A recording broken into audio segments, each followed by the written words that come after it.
Hello students, I am Khalid from Presidency School, Patna. In this video number part 3 of this chapter 1 poem The Road Not Taken from your book Beehive of class standard 9. So in my previous video part number 2, I have discussed with you some question answer. So some was rest here. So see the question number 3. Is there any difference between the roads as the poet described them? Is there any difference?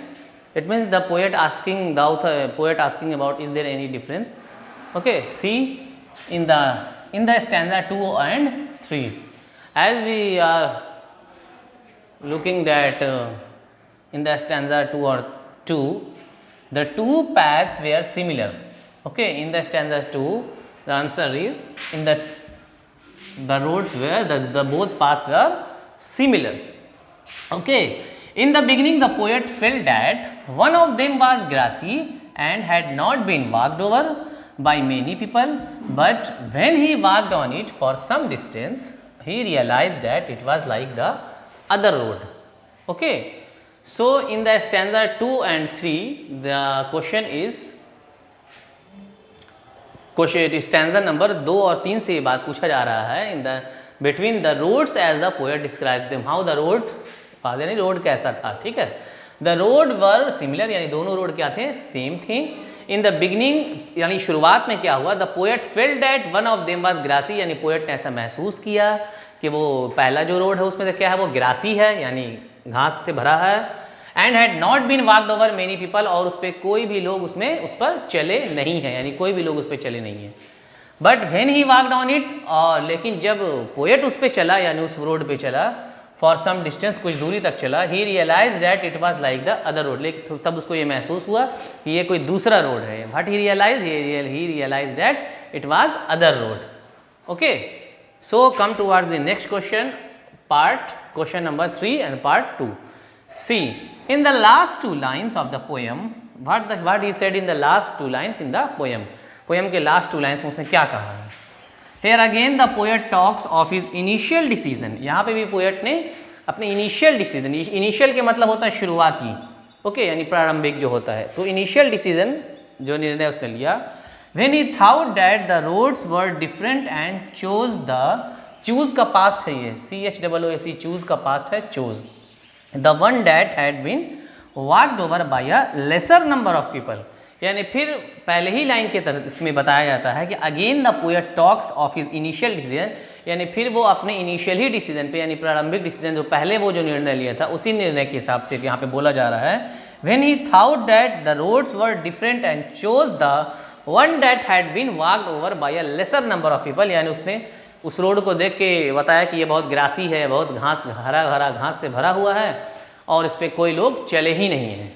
Okay, when he thought that the roads were different, और जब जैसे ही उसने सोचा कि ये road तो एकदम अलग है, क्योंकि वहाँ पे दो रोड था, आपको मैंने बताया था दो रोड यहाँ पे डाइवर्ज हो रहा है. ठीक है ना, जब वो यहाँ पर एक सिमिलर एक रोड से वो आया था.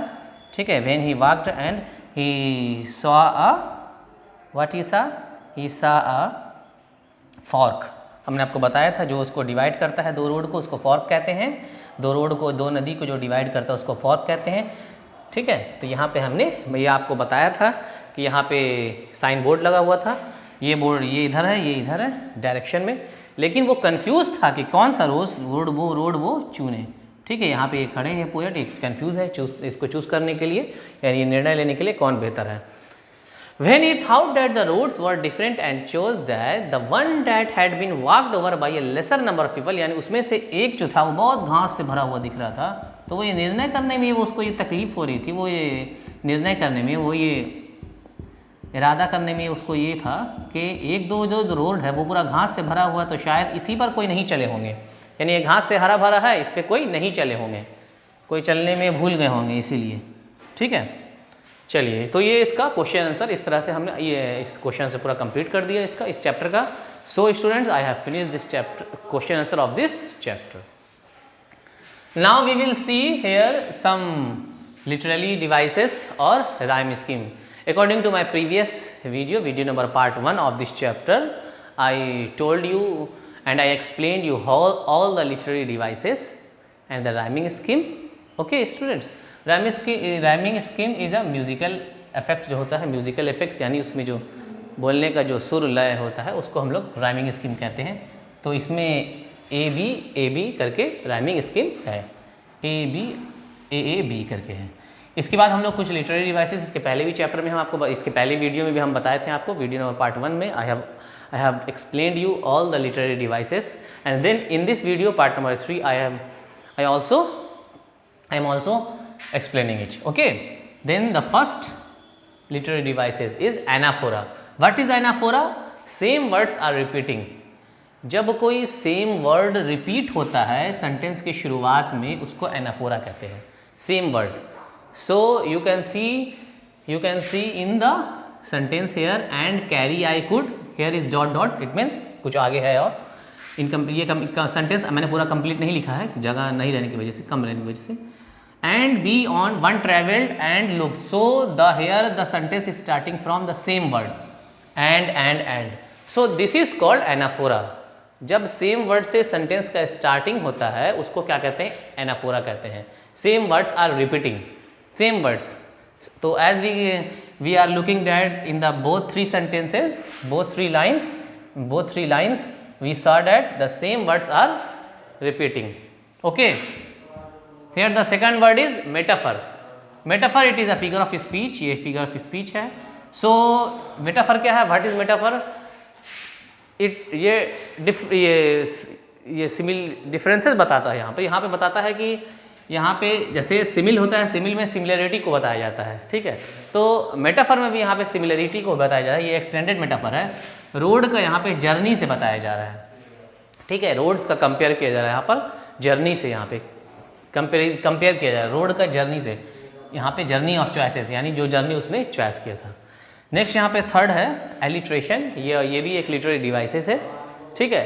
एलिट्रेशन इट मीन्स यहाँ पे क्या होता है? Repeating same consonant letter.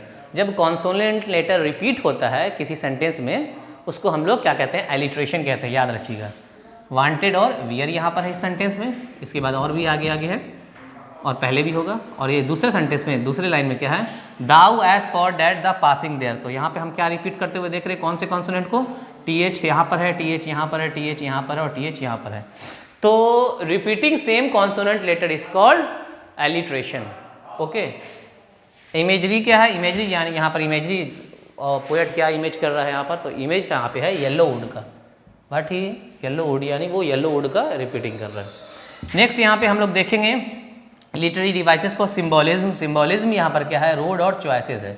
Road और चॉइसेस यहाँ पर एक सिंबलिज्म है, यानी सिंबल वहाँ पर है, सिंबलिज्म के तौर पे है। रोड है और उससे रोड का किससे कनेक्शन है? चॉइसेस से, जो करियर ऑफ लाइफ जो है हमारा है। नेक्स्ट यहाँ पे लिटरेरी डिवाइसेस है रिपीटिशन। रिपीटिशन क्या है? जो अ वर्ड और लाइन रिपीटेड इन स्टैंजा, किसी स्टैंजा में, किसी पोएम के पैराग्राफ को पैराग्राफ नहीं कहा जाता, स्टैंजा कहा जाता है। ओके, तो किसी पैराग्राफ, किसी स्टैंजा में और लाइन में, सेंटेंस में जब कोई रिपीट होता है कोई वर्ड तो उसको क्या कहते हैं? रिपीटिशन कहते हैं। तो ये भी एक आपका लिटरेरी डिवाइसेस है रिपीटिशन। यहाँ पर हम देख रहे हैं कि एजेस और एजेस इस सेंटेंस में रिपीट हो रहा है, ठीक है। So students, in this video number part 3 I have discuss to you some rest question answers, okay, and some literary devices. I hope you have understood it. Okay students, we will meet with a new lesson in a new video. Take care, bye, have a nice day.